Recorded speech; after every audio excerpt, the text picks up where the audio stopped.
আজকের এই মানববন্ধন থেকে আপনাদের প্রতি হুঁশিয়ার করে দিতে চাই, বগুড়া সহ সারা বাংলাদেশের কোন সাংবাদিকের গায়ে যদি আরেকবার হাত তোলা হয় তাহলে বগুড়ার সাংবাদিক সহ সারা বাংলাদেশের সাংবাদিক সমাজ বসে থাকবে না, তারা কঠিন থেকে কঠিন আন্দোলন গড়ে তুলবে। আজকে অত্যন্ত ভারাক্রান্ত হৃদয়ে, অত্যন্ত বেদনা বিধুর মনে আজকে আবারও আমরা দাঁড়িয়েছি সাংবাদিক ইউনিয়ন বগুড়ার উদ্যোগে। আজকে এই সাতমাথা বগুড়ার 0 পয়েন্ট ঐতিহাসিক সাতমাথায় অনেক আন্দোলন হয়েছে, অনেক সমাবেশ হয়েছে, অনেক মানববন্ধন হয়েছে, বিক্ষোভ হয়েছে, অনেক ঘটনা ঘটেছে। আজকে হয়তো সেটারই পুনরাবৃত্তি হতে যাচ্ছে। আমরা কিন্তু এটা চাই না, আমরা সাংবাদিকরা রাজপথে থাকতে চাই না। আমরা যদি আন্দোলনে থাকি তাহলে আপনাদের কথা কে লিখবে? আমরা যদি আন্দোলনে থাকি তাহলে আপনাদের কথা কে বলবে? সমাজে রন্ধ্রে রন্ধ্রে যে মব সৃষ্টি হয়েছে, সে মব জাস্টিস বন্ধ করতে কারা এগিয়ে আসবে? সাংবাদিকদের নৃশংসভাবে হত্যা করা হয়, অথচ তাদের বিচার হয় না। আমরা বলেছিলাম সেই সময় সেই উপস্থিত অবস্থায় দায়িত্বশীল যত কর্মকর্তা রয়েছেন তাদেরকে প্রত্যাহার করতে হবে, কিন্তু আপনারা প্রত্যাহার করেননি। আমরা এখন পর্যন্ত সরকারের তরফ থেকে কোনো রকম শব্দ পাইনি, কোনো রকম অনুশোচনা পাইনি, কোনো বিবৃতি পাইনি। কিন্তু এটা কেন হলো? আপনারা জানেন যে 17 বছরের সর্বোচ্চ যে দমন পীড়ন চলেছে, সেইখান থেকে 24শে গণঅভ্যুত্থানে ছাত্র জনতার যে আন্দোলন, যে রক্তে রঞ্জিত হয়েছিল বাংলাদেশের রাজপথ, সেই রক্তের উপর দাঁড়িয়ে আজকে আপনারা সরকার গঠন করে গদিতে বসে আছেন। আপনারা ভেবে নিয়েন না যে এটাই শেষ, এরকম কিন্তু সবাই থাকতে পারে না। আপনাদেরকে সবাই সমর্থন জুগিয়েছিল, কিন্তু আপনারা কোনো কাজই করতে পারছেন না, কোনো বিচার করতে পারছেন না। সারা দেশে মব জাস্টিস শুরু হয়েছে, এই মব জাস্টিস বন্ধ করতে পারছেন না, কোনো অন্যায় অনাচার বন্ধ করতে পারছেন না। আপনারা আইন শৃঙ্খলা পরিস্থিতির অবনতি হচ্ছে, সেটা আপনারা কিছু করতে পারছেন না।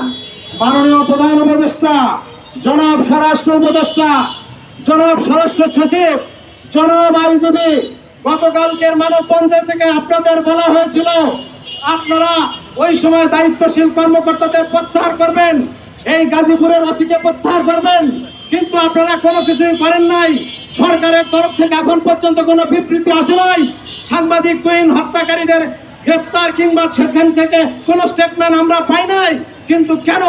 আজকের এই মানববন্ধন থেকে আপনাদের প্রতি হুঁশিয়ার করে দিতে চাই, বগুড়া সহ সারা বাংলাদেশের কোন সাংবাদিকের গায়ে যদি আরেকবার হাত তোলা হয় তাহলে বগুড়ার সাংবাদিক সহ সারা বাংলাদেশের সাংবাদিক সমাজ বসে থাকবে না, তারা কঠিন থেকে কঠিন আন্দোলন গড়ে তুলবে।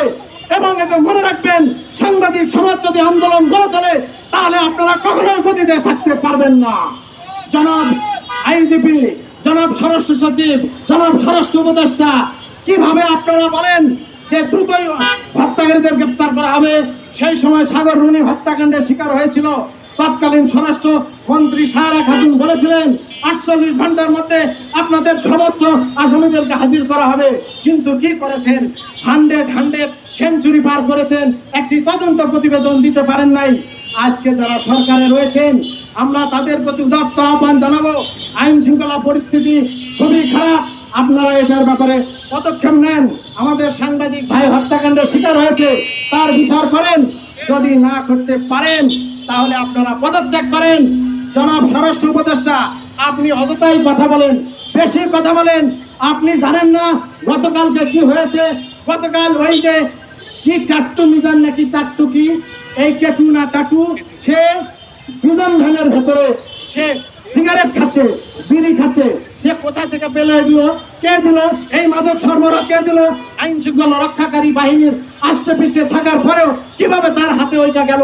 এবং তার যে আচরণ দেখেছেন আপনারা ফেসবুক, সামাজিক যোগাযোগ মাধ্যমে, টেলিভিশনের পর্দা আপনারা দেখেছেন, কি দাম্ভিকতা, কি পৈশাচিকতা। এদেরকে কিভাবে বিচার করবেন? দ্রুত বিচার করবেন না, কিভাবে বিচার করবেন আমরা জানি না। আমরা খুব দ্রুতই এই ঘটনার সমাপ্তি চাই। সাংবাদিকরা রাজপথে থাকতে চায় না, সাংবাদিকরা ঘরে ফিরে যেতে চায়, তাদের অফিসে বসে তারা কলম চালাতে চায়, তারা সংবাদপত্রের সঠিক পর্যালোচনা সেইটা করতে চায়, সঠিক কার্যক্রম সেটা করতে চায়। আপনারা কেন রাজপথে এখনো দাঁড়িয়ে রেখেছেন? অতি দ্রুত আগামী দিনে অতি দ্রুত সাংবাদিক আসাদুজ্জামান তুহিনের বিচার দাবি করি, ট্রাইব্যুনালের মাধ্যমে খুনিদের শাস্তি দাবি করি। সেই সাথে আসাদুজ্জামানের পরিবারের পাশে সরকার দাঁড়াবে এবং সরকারের একটি বিবৃতি আশা করছি। যদি এটা না দেওয়া হয়, অতি দ্রুত যদি না দেওয়া হয়, সাংবাদিক সমাজ কিন্তু বসে থাকবে না।